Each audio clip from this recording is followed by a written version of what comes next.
The movie begins with Mark visiting a beautiful woman named Anna to take her on a first date. Anna reveals that Mark has interrupted her masturbation session. She also tells Mark that he came early, so he needs to wait while she finishes what she was doing.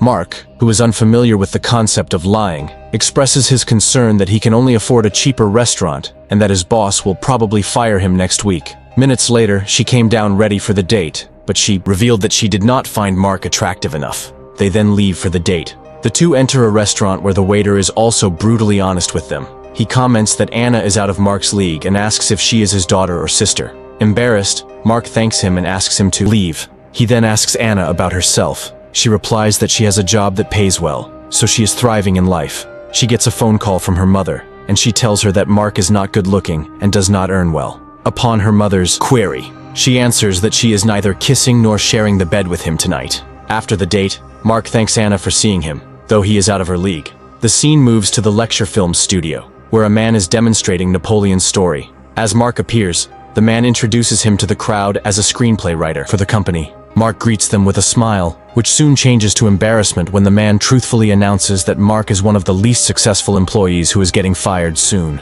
Mark gets into the office and gets teased by his colleague Shelley for his incompetence. The boss, Anthony, comes out and fires Mark for his pathetic writing about the Black Plague. At the same time, Mark discovers his date, Anna's mail, stating that despite liking his company, she is not interested in him on account of his genetic look, financial condition, and position in life, which are the determinants for marrying people. Shelley, on the other hand, confesses that she had already read the mail. While Mark walks out of his office, Shelley and Brad, Mark's competitor, say that they've always disliked Mark working with them. Brad further says that Mark will always be a loser. Mark then enters a nursing home, which in this world is called a sad place for hopeless old people. He is there to see his mother, Martha. He tells Martha about losing his job. He stresses that his mother is a loser too, and they come from a long line of losers. Later at home, Mark's landlord approaches him, asking for the rent. After Mark shares his condition, the landlord gives him a day to get his stuff out of the house because he is no longer competent to pay the rent. Mark goes to a bank to close his account and withdraw all the money he has. The cashier informs him that they cannot help him close the account because the system is down, but they can provide him with the cash. The cashier then asks him his savings amount as they cannot see it through the system. Mark says that he wants $800 while his heart beats rapidly. Just then the system comes back, and the cashier checks his account, which has only $300. The cashier says that the system might have been faulty and believes Mark instead. She gives him $800 and apologizes for the system's fault. This is when everything started. Mark is astonished to get the amount he did not have in his account and gets out of the bank with a huge smile. He pays his rent and comes back to his room.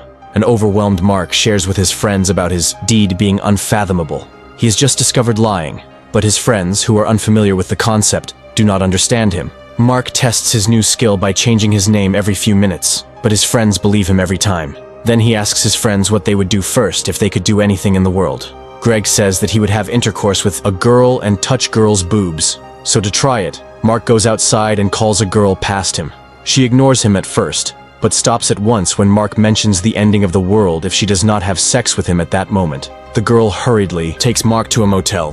When they reach there, Mark asks the girl to introduce herself, but the girl shouts that they have to do it soon for the sake of the world. Mark feels awkward and pretends to make a call to NASA. He says that NASA has confirmed the world will not end and they need not sleep together. From there, he returns to his friends and asks them what else they would want to do. They cannot think of anything, and in turn, ask Mark what he would do. At once, Mark replies that he would get all the money in the world. After that, Mark and Greg go for a ride with drunk Greg driving the car. A police officer stops them and tries to arrest Greg for drunk driving. But when Mark intercepts and tells the officer that his friend is not drunk, the officer believes him completely. He even apologizes for his action and leaves the scene. The friends enter a casino where Mark insists on playing roulette. He plays his chance on 28, but sees that the roulette is marked 35. So he slyly points and yells at everybody to look at something unusual ahead. As everybody turns away, Mark drags his bet on 35 and claims it. The dealer doesn't doubt him and provides Mark with his prize. In a similar way, Mark cheats several times and comes out of the casino with a large sum. Later, he meets his depressed friend Frank in an elevator, who shares that he is about to commit suicide. Mark thinks about it and tells Frank that he does not need to kill himself, and there are better days ahead. Frank believes him, and they both plan to hang out later that night. Mark uses the technique he has discovered to bring happiness to people's lives by just lying to them. One night, Mark calls Anna and asks her for another date. He explains that he has changed, and Anna should see it herself. Anna believes and agrees to go out with him for the last time. After hanging up the phone, Mark turns his TV on and sees a lecture film show in which the narrator praises Brad's writing.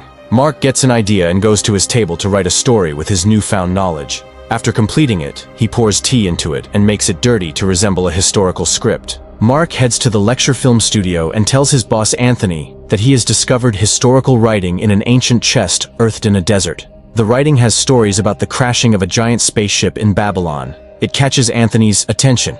He asks his employees to listen to the historic story as Mark recites it. Mark reads that the Earth was saved by aliens in the 14th century. He adds that the alien king wiped out humans' memories to prevent them from remembering the events. After 700 years, a great writer, Mark Bellison, would stumble and be put to human acknowledgement after being fired by his crepey boss, Anthony, and mocked by his colleagues, Shelby and Brad. Everyone applauds, believing the absurd writing.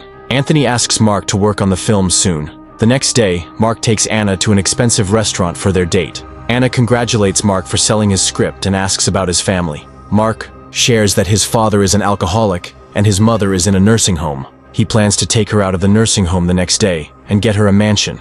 Mark finally asks Anna if she wants to spend her life with him, since he is wealthy and successful. Though Anna likes him for his wealth and success, she rejects him because of his appearance and remarks that she does not want her kids to be fat with snub noses like Mark. Mark is interrupted by a phone call from his mother's nursing home. They tell him that his mother is in critical condition, so he rushes to the hospital. On her deathbed, Martha shares that she is scared of dying, for it is an eternity of nothingness. As her vitals drop, Mark lies to his mother, saying that she will be in her favorite place after death, young and juvenile, together with her loved ones. As Martha hears this, she smiles with excitement and soon passes away. The doctor and nurses, who just heard Mark talk to his mother, ask him to talk more about life after death. But saddened by the loss, Mark returns back home with Anna. They wake up the next morning. They share smiles knowing that they slept on each other's shoulders the whole night. Later, Mark drives to his home to find a big crowd in front of it. Astonished, he gets past the group while a woman screams his name. The crowd quickly surrounds Mark, asking about events that will happen after death. He somehow gets inside the house and turns on the TV to see a journalist reporting the scene. Soon, Anna comes to his house and asks Mark what he said to his mother. He shares everything with her, and Anna believes in it instantly. She insists that Mark tell the people everything he knows. Mark reaches for his pen and paper and starts writing. After he is done, he comes out and reads it aloud to the crowd. He says that there is a man in the sky who knows everything. The man will provide people with the best mansion, free ice cream, and loved ones in the place after they die. He warns that people who do bad things 3 times in their lives will be placed in terrible areas. While people curse the man in the sky for causing bad events, Mark convinces them that the man is also responsible for all the good events happening in people's lives. One of the women comes forth and questions Mark about how he knew all this. Mark replies that the man in the sky told him about it, and leaves while the crowd clamors. Later that day, Anna comes to Mark's mansion to give him a birthday card, and informs him that she is going on a date with Brad. She also shares about her intentions of sleeping with Brad, which Mark finds alarming. He convinces Anna not to be involved in sexual intercourse with anyone before marriage. After saying this, Mark opens his birthday card, which has a birthday coupon for him to share the bed with her. She complains that since they are not married, she will not go against the rule. Mark finds himself awkward and says that it is a shame to waste the coupon. Just then, Brad arrives and takes Anna to dinner. Throughout the dinner, he talks about his success and belittles Mark for his appearance.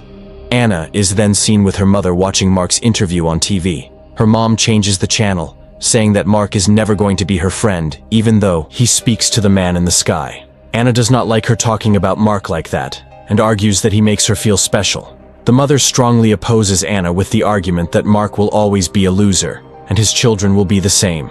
She calls Brad at the moment, hands the phone to Anna, and insists that she talk to him.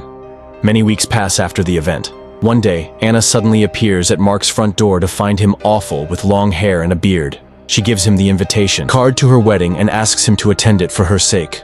Mark requests Anna not to marry Brad, but Anna replies that she needs to do this because she has little time to match a perfect genetic partner and have the children she has always longed for. On the day of Anna's wedding, Mark wakes up and sees Greg in a suit, who offers him a shaver. He shaves his beard and attends the wedding. The priest asks the people if they offer a better genetic matchup. As silence prevails, Mark stands and puts forth his claim that Anna is happier with him. Brad, in turn, questions Mark why Anna is standing next to him if she is happy with him. Brad tells Mark to ask the man in the sky what's best for Anna, to which Mark says that Anna knows what's best for her. Mark walks out of the auditorium, and Anna follows her. She insists he ask the man in the sky what is best for her. Mark finally decided to confess that there is no man in the sky, and he just told the story to relieve his mother during her death.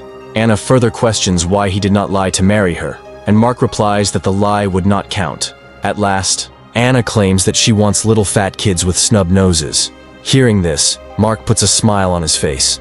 At the end of the movie, we see Mark and Anna eating breakfast with their little fat son, while Anna is pregnant with their second child.